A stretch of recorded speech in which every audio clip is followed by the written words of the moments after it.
What do you guys think? We can see on our planet 17 very strange features that can now be systematically explained as a result of a cataclysmic global flood whose waters erupted from subterranean chambers with an energy release exceeding the explosion of 10 billion hydrogen bombs.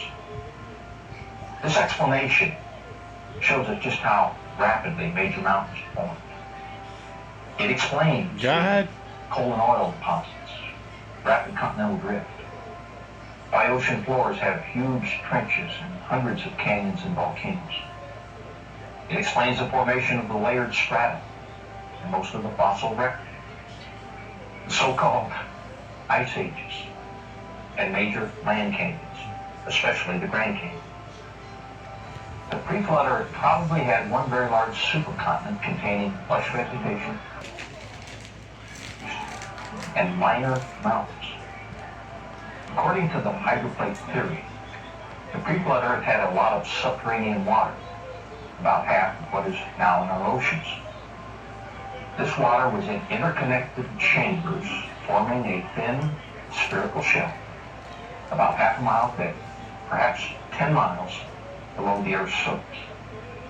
Increasing pressure in the subterranean water chamber stretched the overlying crust just as a balloon stretches when the pressure inside increases.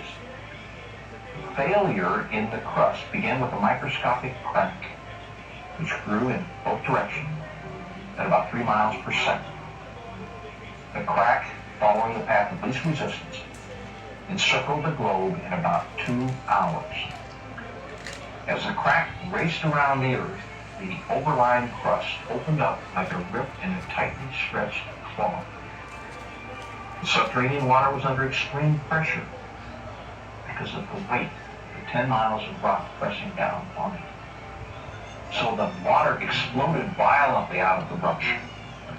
Calculations show that all along this globe-encircling crack, fountains of water jetted supersonically over 20 miles into the atmosphere. The spray from this enormous fountain produced torrential rains such as the Earth has never experienced before or after.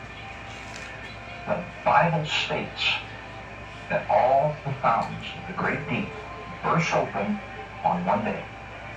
And it describes these events about 4,500 years ago, which we can now tie together scientifically in cause and effect order as the hydroplate theory.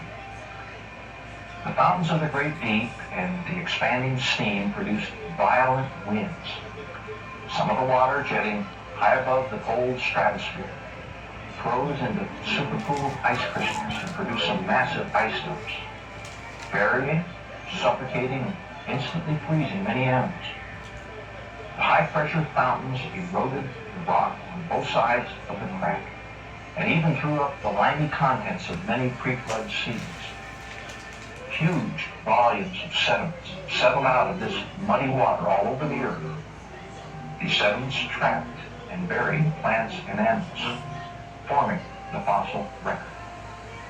The flooding uprooted vegetation, moving it to regions where it accumulated and quickly became coal and oil by processes we can duplicate in the laboratory today.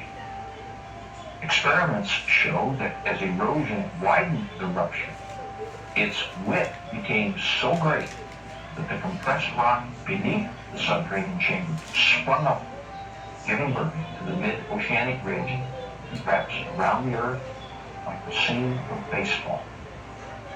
The continental plates, the hydroplates, still with lubricating water beneath them, slid downhill away from the rising mid-Atlantic ridge. After the massive, slowly accelerating continental plates reached speeds of about 45 miles an hour, they ran into resistances, compressed, crushed, thickened, and buckled. The portions of the hydroplates that buckled up formed mountains. Those that buckled down formed ocean trenches. This is why these features are generally parallel to the oceanic ridges from which they slid. The hydroplates, in sliding away from the oceanic ridges, opened up very deep ocean basins. into which the floodwaters retreated.